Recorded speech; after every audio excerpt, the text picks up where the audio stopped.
إن هذا القرآن يهدي للتي هي أقوم. بسم اللہ الرحمن الرحیم۔ قرآن فہمی کے حوالے سے قرآن مجید کے تعارف کا ایک اور لیکچر آپ کی خدمت پہ پیش ہے۔ سلسلہ ترتیب یہ چل رہا ہے کہ تعارف قرآن کو ہم چھوٹے چھوٹے سوالات اور پھر ان کے جوابات کی شکل میں آپ کے سامنے پیش کر رہے ہیں، تاکہ سوالات اور ان کے جوابات کی روشنی میں ہمیں قرآن مجید کا تعارف حاصل ہو۔ تعارف قرآن کے بعد شروع ہونے والے فہم قرآن کے لیکچرز انشاءاللہ ہمیں بآسانی سمجھ آ سکیں گے، کیونکہ تعارف قرآن کے حوالے سے ہم بہت کچھ جان چکے ہوں گے۔ تو آئیے آج کے لیکچر کا سوال لیتے ہیں۔ آج کے لیکچر کا سوال ہے آپ صلی اللہ علیہ وسلم کی دعوت کا تیسرا مرحلہ اور اس کا نتیجہ۔ اس لیکچر سے قبل دو لیکچرز میں نے آپ صلی اللہ علیہ وسلم کی دعوت کے پہلے اور دوسرے مرحلے کو ذکر کیا تھا، تو ہم اس لیکچر میں ہم آپ صلی اللہ علیہ وسلم کی دعوت کے تیسرے مرحلے کا ذکر کریں گے۔ دعوت کے تیسرے مرحلے کا وہ دور ہے جس میں اسلامی تحریک اور پرانی جاہلیت کے درمیان ایک سخت قسم کی کشمکش کے بعد معاملہ مسلح مقابلہ پر آ چکا تھا۔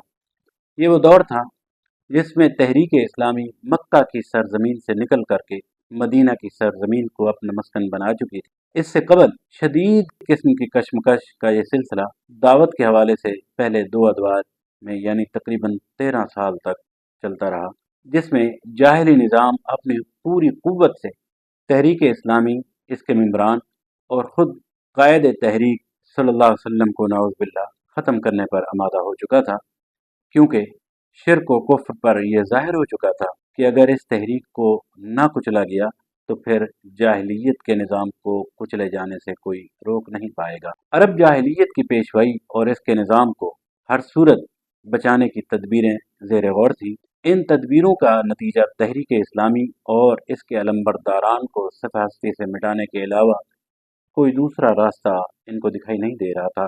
لہذا تحریک اسلامی کو کچلنے کے لیے مشرکین اور جاہلیت کے بڑے بڑے سردار اپنی کمین گاہوں میں تحریک اسلامی اور اس کے اراکین کے خلاف بھیانک منصوبہ بندی اور فائنل مشاورتیں کچھ اس انداز میں کر رہے تھے کہ نعوذ باللہ تحریک اسلامی کے روح رواں یعنی آپ صلی اللہ علیہ وسلم کو یا آپ صلی اللہ علیہ وسلم کی ذات مبارکہ کو جائنٹلی قاتلانہ حملہ کیا جائے اور قصہ تمام کر دیا جائے۔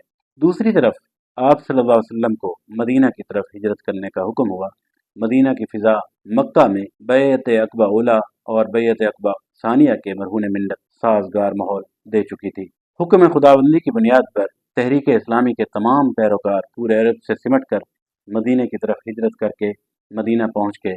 اس کے بعد یہ دعوت تیسرے مرحلے میں باقاعدہ طور پر شروع ہوئی۔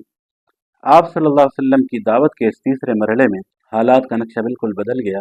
امت مسلمہ کو مدینہ کی شکل میں ایک چھوٹی سی ریاست میسر آ چکی تھی۔ اسی تیسرے مرحلے میں پرانی جاہلیت کے ساتھ معاملہ مسلح مقابلہ تک آن پہنچا تھا، جبکہ یہاں پر پچھلے انبیاء کی امتوں یعنی یہود و نصارہ سے بھی سابقہ پیش آیا۔ خود امت مسلمہ کے اندرونی نظام میں مختلف قسم کے منافقین بھی گھس آئے تھے۔ تحریک اسلامی کے لیے معاملہ بڑا عجیب کیفیت پیدا کر گیا۔ ان منافقین سے نمٹنا اپنی نوعیت کا ایک الگ چیلنج تھا۔ مکے میں تحریک اسلامی کے وجود کو مٹا دینا قریش کا مشن تھا، تو مدینے میں پوری ریاست مدینہ کی اسلامی ریاست کے وجود کو ختم کر دینا نہ صرف قریش کی فکر میں شامل ہوا بلکہ ارد گرد کے پورے عرب کے قبائل بھی اس مشن میں شامل ہو گئے۔ آپ صلی اللہ علیہ وسلم کی مدنی زندگی کا یہ دور تقریباً 10 سال تک جاری رہا۔ ان 10 سال کے اندر پورا مدینہ سنگین نوعیت کی ایمرجنسی کے زیر سایہ رہا۔ ہر آن بیرونی حملے کا خطرہ رہتا تھا۔ ان 10 سالوں میں چھوٹی چھوٹی جھڑپوں اور سرحدی آویزشوں کے درمیان واقعات کے ساتھ ساتھ قریش نے 3 بڑے حملے کیے، جس کے جملہ نتائج قریش کو ناکامی اور ہزیمت کا سامنا ہوا۔ اس کے علاوہ متفرق قبائل مدینہ پر دھاوا بولنے کے لیے کبھی ایک طرف سے سر اٹھاتے تو کبھی دوسری طرف سے، جس کی وجہ سے مدینہ کی فضا مسلسل جنگی کیفیت سے دوچار رہی۔ آپ صلی اللہ علیہ وسلم نے راتوں کو پہرے کا بندوبست بھی کیا۔ سمجھ لیجئے کہ مدینہ ایک جنگی کیمپ کی سی شکل اختیار کیے ہوئے تھا۔ یہود اور منافقین کی اندرونی سازشوں نے اندر کے کئی چیلنجز لا کھڑے کیے، جن میں جنگ کی سازشیں، اسلامی معاشرے کو پھاڑ دینے اور مختلف عناصر کو مدینہ کی ریاست سے ٹکرا دینے کی منصوبہ بندی، آپ صلی اللہ علیہ وسلم کی قیادت کو خدا نخواستہ ناکام بنانے کے حربے، اور پھر اس عظیم ہستی کو نعوذ باللہ قتل کر دینے کی سازشوں پر یہ چیلنج مشتمل تھے، جنہوں نے مدینہ کو غیر اعلانیہ ایمرجنسی میں بدل کر کے رکھ دیا تھا۔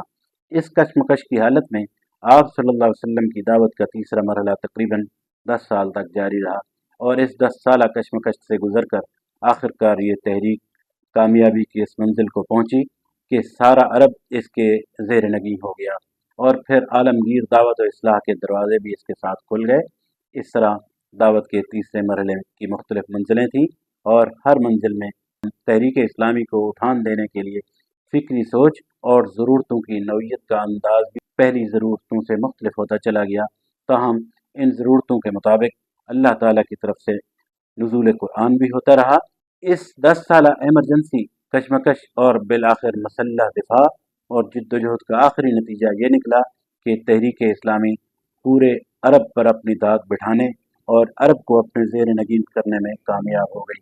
اس طرح آپ صلی اللہ علیہ وسلم کی دعوت کا تیسرا مرحلہ مکمل ہوا، جس کے نتیجے میں پورا عرب آپ صلی اللہ علیہ وسلم کے زیر نگیں ہو گیا۔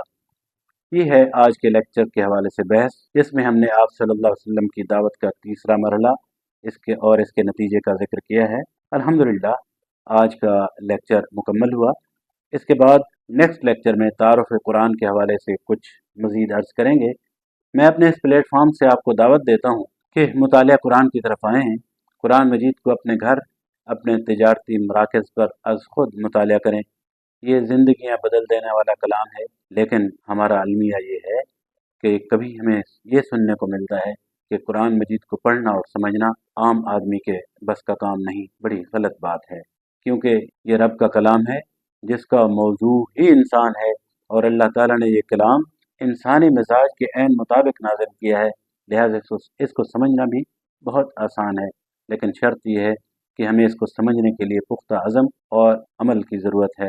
ہم نے سلسلہ قرآن شروع کیا ہے، جس میں ہر ایج کے لوگ، مرد و خواتین، بچے اور جوان، قرآن کے چھوٹے چھوٹے لیکچرز کے حوالے سے قرآن مجید کو انشاءاللہ سمجھ پائیں گے۔